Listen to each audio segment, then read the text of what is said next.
जिस संसद भवन में बैठ करके ये यूजीसी कानून लागू किया गया है, सभी को पता है स्वर्णों की संख्या वहाँ पे कितनी है।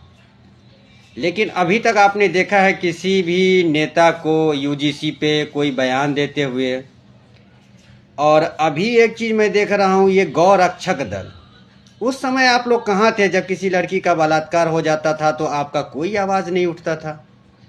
उस समय आप कहाँ थे जिस समय किसान का बिल लाया गया था, उस समय तो आप कहीं नज़र नहीं आते हो। आप क्रिसमस पे तोड़ फोड़ करने उतर जाते हो, आप नए साल में तोड़ फोड़ करने उतरते हो।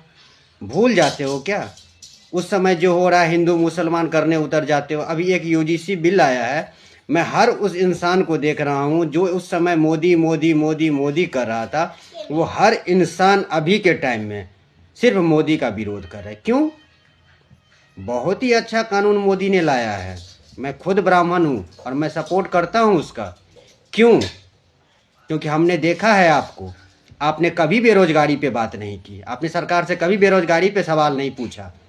सरकार ने बोला पकौड़ा तलो, आप चल दिए पीछे ठेला लेके पकौड़ा तलने।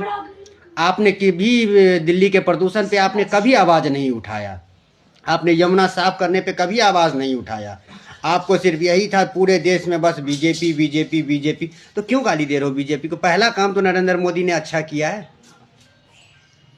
यदि दलित कोई बोल रहा है यूजीसी सही है, एकदम सही बोल रहा है। कुछ दिन पहले किसी यादव का चोटी उखाड़ लिया गया था ना। भाई सताओगे तो आज न कल तो किसी न किसी तरीके से तो ये होगा ही होगा।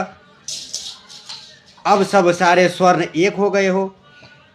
कोई भी कथावाचक किसी का भी मैंने अभी तक कोई बयान ऐसा नहीं सुना है जो जिन्होंने कहा हाँ यूजीसी गलत है। कहाँ कोई आ रहा है? धीरेन्द्र शास्त्री जी आते थे, कह देते थे जात पात की करो विदाई, हम सब हिंदू भाई भाई। यदि ऐसा होता तो दूसरे ही बयान में उनका बयान आता है, बयान वो देते हैं जो नहीं जात पात तो रहेगा, मतलब जात पात भी रहेगा और हिंदू एक भी हो जाएगा। ये तो कभी पॉसिबल होगा ही होगा नहीं।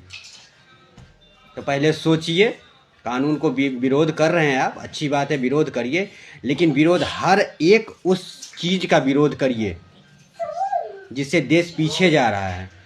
किस एंगल से आपको लग रहा है देश आगे जा रहा है? आप एक हाईवे का फोटो दिखाते हो, हाईवे निकल गया है और ये इतनी लंबी दूरी 24 घंटे में बन के तेरा, कभी हाईवे के नीचे में जो सोया है उसको दिखाते हो कभी आप? बुलेट ट्रेन बन के चलने को तैयार है, बुलेट ट्रेन के पिलर के नीचे में जो लोग सोए हुए उनके बारे में कभी सोचा आपने? आवाज़ उठाया कभी आपने? किसी चीज़ का उद्घाटन करते हो, 2 दिन नहीं रहता है वो निकल लेता है, आवाज़ उठाए कभी आपने? बहुत सारे ऐसे केस हैं देश में जो आपके आंखों के सामने हुआ है और हमने भी देखा, आपने कभी उस पर आवाज़ ही नहीं उठाया। लेकिन यदि आज आपके खिलाफ, यूजीसी कानून मैंने भी पूरा पढ़ा है गलत है सही, लेकिन उस समय यदि आपने आवाज़ नहीं उठाया और अब आप आवाज़ उठा रहे हो, हर जगह आंदोलन कर रहे हो। अरे कभी अपने अंतरात्मा से भी पूछ के देख लो ना, किस गरीब के लिए आपने आवाज़ उठाया? एक गरीब एफआईआर करके बाहर बैठा रहता है, पुलिस वाले मार रहे हैं उसको। कोई साइंटिस्ट देश में है, वो देश के लिए इतनी इतनी बड़ी बड़ी चीज़ आविष्कार कर देता है, वो जेल में बंद रहता है, आपकी आवाज़ नहीं उठती है। एक रेपी जेल से छूट जाता है, आप फूल माला पहना देते हो।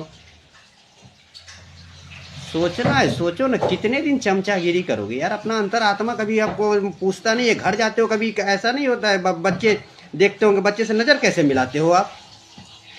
जहाँ बेटा मैं अभी चमचागिरी करके आया हूँ, बच्चा क्या सीखेगा? वो भी तो वही आसाम आगे चल के सीखेगा। एक यूजीसी आया, अब लो, पहले हिंदू मुसलमान में लड़ते थे, अब आपस में ही लड़वा दिया। अब लड़ो, अब स्वर्ण दलित से लड़ो, दलित स्वर्ण से लड़ो, यादव इससे लड़ो, उससे लड़ो, आपस में ही लड़ते रहो।